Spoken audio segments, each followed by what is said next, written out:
রিজিকের মালিক কে? আপনাকে আল্লাহ পাক যতটুকু রিজিক দিয়েছেন তাকদিরে লেখা আছে না? তাকদিরে লেখা আছে না?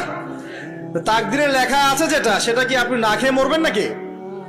যদি আপনার তাকদিরে থাকে যে আপনি 50 বছর বাঁচবেন, আর 50 বছরে আপনি 500 মন চাল খাবেন, কথার কথা, ওই চালের এক দানা বাকি থাকতে আপনি মরবেন? মরবেন না। তাহলে রিজিক কি আমার সাথে সম্পৃক্ত না আল্লাহর সাথে সম্পৃক্ত? এই বিশ্বাসটা করতে হবে। তো দাড়ি রাখলে কি মেয়েরা পছন্দ করবে না নাকি?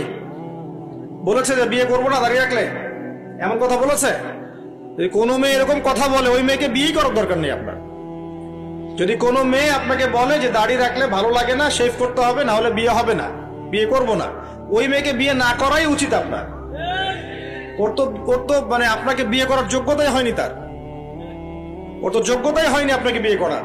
সে তো দাড়ি নিয়ে প্রশ্ন তুলছে।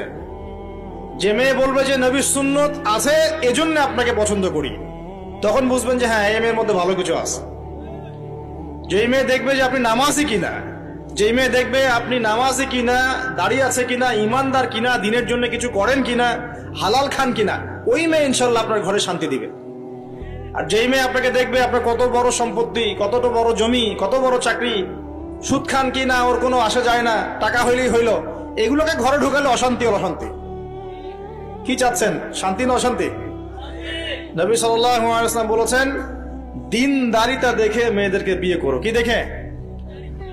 একই বিষয় ছেলেদের জন্য মেয়েদের জন্য সেম।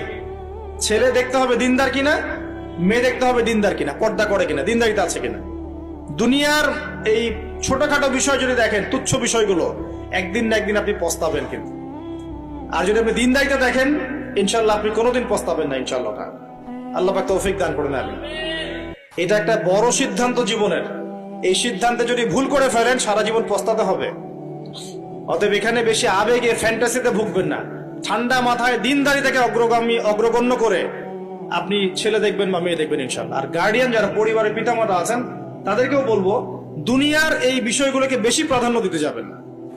কত বড় চাকরি করে, কত বড় জমির মালিক, কত বেশি টাকা, এগুলো পরের বিষয়।